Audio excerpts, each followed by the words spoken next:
during the pandemic, I mean, it seems far away already, but we're here at the trade show with lots of people. But during the pandemic, I got to know a person that I actually value a lot. His name is Mike King, and we are at his booth here, Eagle System at Printing United in Las Vegas. Mike, thank you for your friendship, I would say. It's been a pleasure, my friend. Yeah. You know, I finally got a chance to meet you. It's been a couple of years now communicating with you on INKISH, on Skype, because you know that we are the only one that with you talk on Skype, right? So every time it bings on Skype, you know it's me, right? Absolutely. Yeah. But it's been great. The last couple of years have been a little bit crazy with this crazy world that we've been living in. I don't know why, but we've had our very, very busy year. The packaging side of our world has slowed down a little bit, but history always repeats itself. And I've been in this industry now since I'm 14 years old. Yeah, because I mean, one of the things I really liked when I got to know you virtually, we spoke about how you and your father is touring the streets of was it New York and Jersey and basically visiting printing companies, right? Yeah. So we started off rebuilding and repairing machines, Kluge, C&Ps, Thompsons, and that market there, you know, I moved into engineering and making new machinery. So that's what I did when I worked for my father's company. And he retired in 1990, and then I moved on to starting my own company. And that's was that Eagle from that time, or? It was Eagle since 1990. Okay, and now it's 32 years later, and we're still going strong. Actually, coming up on 33 years now. It's hard to believe. Congratulations on that. Yeah, it's amazing, right? Yeah, we've had some great years, and like I said, I want to say that I've learned from the history of the company in a lot of different ways. My first person that really taught me a lot was the CEO of Bob's. He became my mentor. His name was Dennis Kaczewski. He was the CEO back in the 80s in Bob's North America. And he called me up when he retired from them and said, I want to work for your company and I want to sell. Well, he ended up being a mentor. He was the guy that on Sunday evening, he called me up and he's like, wow, we had a great week. And then the following Sunday, he called me up and, what the heck did you do? You know, so we had the ups and the downs, and he educated me. But I think life and business is how to manage ups and downs, right? Yeah. Because you can't spend all your money when you have your ups, and you can't save on all your money that you have in an account when you're down. So you have to balance those kind of things. You have to get that balance. Yeah. For those who don't know it, and that is why one of the reasons why I'm intrigued by you, Mike, is that today when you look at, I think that some will refer to it as metallization, some refer to it as foiling, but the particular kind of foiling that's refers to like cold foiling, you are practically the inventor of it, right? Well, I'm not quite the inventor of the actual process, but what I have done is I've taken the process to new levels. There was a gentleman that invented it over in the UK many, many years ago. And at that time when I first got into the cold foil, which is roughly 14 years ago now, cold foil, I looked at it and I was like, nobody could ever sell this. It was not a good look. And I was mainly hot foil, and we would sell hot foil machines from 1990. And then I started playing around with the cold foil process. I realized we needed all the foil companies involved. We needed blanket companies. We needed adhesive companies. And as I started pushing these different companies and trying to get them involved, it gave me the tools that we needed today. Now, there's quite a few different companies that run different types of equipment. We lead the world in cold foil equipment in many ways, not only in process and the machinery and the amount that we have out there, but we lead it because we don't stop progressing on education, you know. Yeah, that is one thing, but it's also what I like about you and both your marketing director and your wife, Ellen Manning. Yep. When I talk to you guys, it's like you know, I don't know if I'm right now, but I feel that when you're sitting around your kitchen table, you always have like, what could we do next? How can we make this look prettier? Can we find a strange, stupid, fantastic idea and bring it to market? I mean, you have this creativity that you simply can't stop, right? Is that true, or? That is true. I mean, we do have a good time when it comes to our business. Ellen and I, we do travel a lot. We're looking forward to your non-event. We look forward to see you guys there. Yeah, we're looking forward to that Copenhagen trip. Actually, it's my birthday weekend. Okay. Yeah, so it'll be fun. Okay. And so, yes, Ellen is very, very much involved in the day-to-day stuff with the business. She handles marketing, and she's actually in charge of HR in the company as well. But when we travel together, we're constantly talking. We had so much in common to talk about because we both love the business that we're in. She fell in love with it in Drupal 2008. Yeah, because basically you took her more or less, not like an intern, but like she didn't know the industry. And I mean, is there any better way of getting baptized into the industry by having a Drupal show? She walked into that show, she was looking around like, what is this stuff? I said, this is Drupal, this is my world, you know. And back then, that's when Drupal, if I remember right, was 12 to 13 days long. In the heyday, it was 17 days long. So Ellen and I, we were only together a short period of time at that point, maybe a year. And I said to her, I'm going on this trade show over to Germany. And she says, how long is this show? I said, well, I'll be over there 13 days. And she goes, who goes to a show for 13 days? I said, well, I'm telling you, it's that big. And she could never understand the size of it until I said, you know what? This is what I'm going to do. I want you to come join me with this show. And she looked at me and she goes, I don't know nothing about your product. I says, you don't have to. All you have to do is stand at the booth, look pretty, and talk to people, which you have no problem doing, and just keep people busy while I try to handle the folks that come in. Well, she came there and fell in love with the industry, and the rest is history. I mean, this is her gig. I met her, the first time I met her was actually in a panel debate at Printerverse at Graph Expo. I was sitting in a panel with her. So that was the first time I met her, and afterwards we met at the booth, but I didn't know you at the time, right? I knew, of course, about Mike King, but I didn't know you as a person. So I just want to dig a little bit back, because when we look at cold foil and how you got to where you are today, you had to work with a lot of people to get it going, right?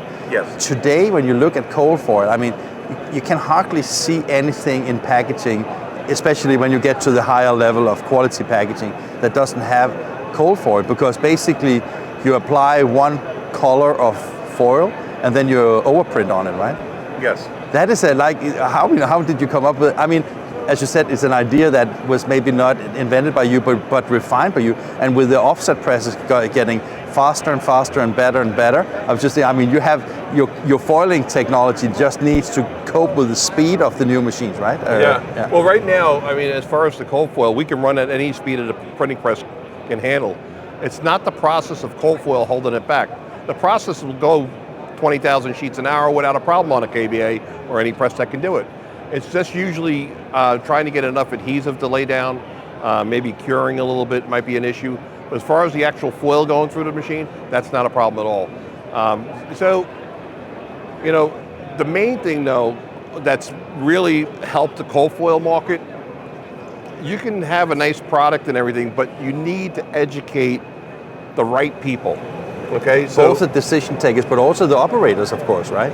The production management and all those things, right? Well, yes, those people, believe it or not, they're after the fact.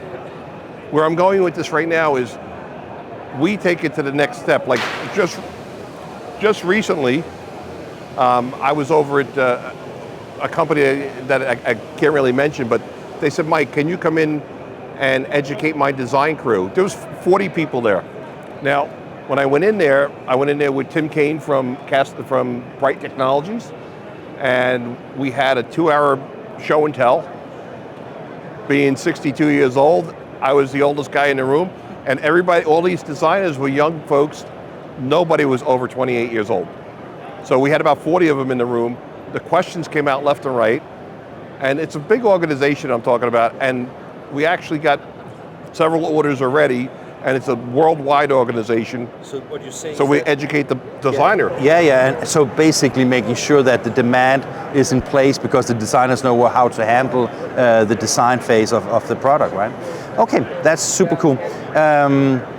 When you look at, obviously, because I mean, we're standing here behind a section or a part of the Eagle system that you're selling. This is just for people that don't know. You basically mount this on top of a print unit on your printing machine, and instead of having colors in it, you have some adhesive in it, right? Correct. So this here sits on tower, usually tower number 2, depending on the process. There has been several processes besides just standard cold foil that sometimes it doesn't go on tower 2. But the basic is put it on tower number 2.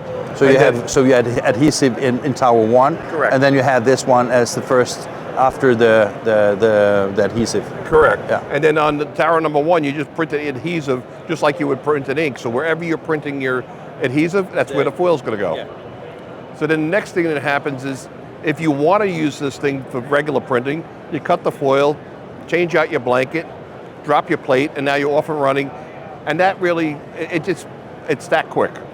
You know, it's not a hard thing to do because you're not pulling off a machine or components or anything like that. The machine itself is set up where it's very easy for an operator.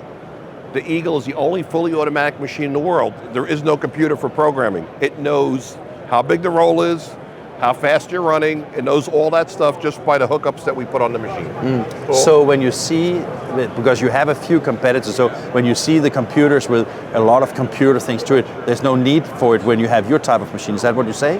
Correct. Yeah.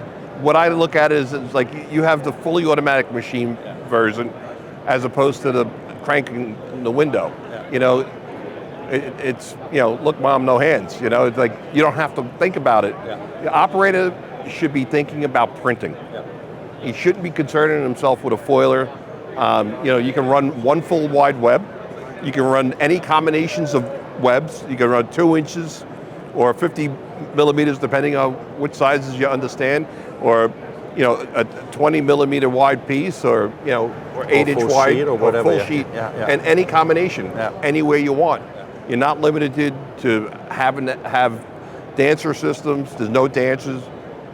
There's literally no foil dust. So on a machine, you go like this and people go, Mike, where's the foil dust? And I go, we don't make foil dust. We lay down that foil. Now the problem with the foil dust, what people don't realize with some of those types of equipment. It goes into the glue, right? Well, it goes into the press, but think about it. If that foil is coming off on your hand, that means there's a void on your carrier. That means you damaged the foil before using it. That means you have a hole in your foil that's going down on your paper. Now, in some types of work, you'll get away with that. But realistically, if you want high-end work, you never want to touch the live side of the foil. That's true. And that's the beauty of running with an Eagle. Yeah. Can I ask you a harsh question? Give it a shot. It's not a harsh question. It was just like, you know, when we look at the need of embellishment and beautification, as I call it, of print, what about all the digital things that you see in the market now? Do you see that as an add-on or as a competition or something that eventually will replace this, or how do you see that? Well, no, because when I go out and I educate the designers, I show them those samples, digital, I show them, you know, offset samples, and it really depends on the market that they're in. You know, if you're talking high volume packaging, people you would never use anything but analog. Yeah, because you'd never get it, you'd never be able to, the costing would just go through the roof. And too slow as well. And too slow, you wouldn't be able to get the market. The biggest thing that people love about cold foil as opposed to hot foil is you can get the market immediately. Even, you know, with a hot foil job, you just got done printing it, and now you're going to take it and you're going to bring it over to the hot foil stamping department. What you have to do is you got to get the dyes, you got to get the different color foils. It takes time, it's costly. It takes time, and it runs slow. I mean, the Eagle hot foil we ran them up to 7,000 sheets an hour. That was flying in the hot foil days. But it's also second process and make ready that could take 2 to 3 hours. Where a cold foil, let's say that job was a 10,000 sheet run. Okay, it takes the same time as printing the sheets. You already printed it, so do it during that period, and maybe you're going to add 20, 30 minutes to the job. And now you have a $20 plate as opposed to maybe $1,000 worth of dyes. It's a big difference. Totally. You know, and especially when you're doing a small job. You know, you get a small job, people go, oh, you know, cold foil is going to be expensive, it's a small job. The smaller the job, the more economical it is. That's a good point, and that is something that I take that when you sell, because we're going to talk about sales as well. Yep. Because you have some quite experienced people in your organization, right? Oh yeah. Yeah. Can you talk a little bit about how they go to market and who they are? Sure. Well, just recently we partnered up with Nimble, okay, and that's Hans Julin, who was the owner of Air Motion, and Mike Bates, who has had several jobs in the industry over the years. He worked for Heidelberg at one time, another printing company at one time, and then he became a salesman for Air Motion. Don't know quite his whole history, but that team right there, they're amazing because they know what it's like to sell capital equipment, and my equipment is capital equipment. When it comes to you know, selling, if you're a salesman and you're selling a consumable like blankets and stuff like that, you're used to getting the hit every day. These guys or anybody that sells capital equipment knows that it takes time. Some jobs, or you go to a Drupa. I have customers that I've closed deals with Drupa that took 10 years. I have others that closed off in a month. But the average process from start to finish with the average customer, if I had to guess, is probably 4 to 6 months if they're really interested. You know, but with an experienced sales team like Hans and what you talk about here, I mean, first of all, they have a name in the industry, so they can probably open some doors that a young person wouldn't be able to. Absolutely. But secondly, I think that the people that I know from your organization have a level of credibility that, I mean, you trust them, right? Absolutely. You dare to trust in the investment of investing in an eco solution, right? So it must just be amazing to work with them as well. It is. They're very enjoyable to work with. They're good guys. You know, last night we got a chance to get out and sit down, have a nice dinner, break a little bread, and discuss the plans going forward. I'm so happy you mentioned, because I was just about to say, is it just a dinner club? But it is both dinner and business, right? Absolutely. Absolutely. Okay. Good guys. They really know what they're talking about. They know my product because over the years, one hand washes the other, and we never really we never exchanged any money at all over the years when they were Air Motion and I was Eagle. I'd pass leads to them, they'd pass leads to me. And the nice thing about, they understand what a customer really needs, because Air Motion, what I liked about them is they really put effort into service and support. And so innovative as well, because I mean, when you saw what they did with their LED UV, that was kind of, I mean, now there's a lot of suppliers in that market, but they were like they took the risk investing in the R&D and making sure that they go to market. And of course now with Baldwin it has a potentially higher, broader reach anyway. But that is like kind of also kind of an American story that is a success story, right? That is quite interesting. So these guys here, I expect big things from them, and their first order with Eagle just happened. I can make this announcement. The company Carlson Print out in Minneapolis, they have purchased 2 Eagles. They're expecting to get delivered within a 5 to 6 month period from now, and it'll be going on a man rolling 700. It'll be a cold foil in the beginning and a cast and cure on the end. Okay, and they're looking forward to this. They've been in this world probably as long as I have, as far as cold foil and cast and cure. So we're all very excited for them, and I'm very excited that Hans and Mike have pulled this deal off. It was excellent, yeah. It didn't take long. And the last thing I want to ask you now you can, because you have good people selling, you can sit on your boat and be the great thinker, think about new products, engineering by heart, right?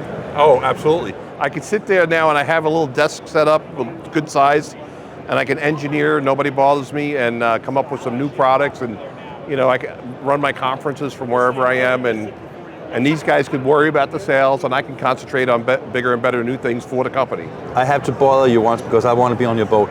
Oh, absolutely. Pleasure. Thank you. Yep, thank you.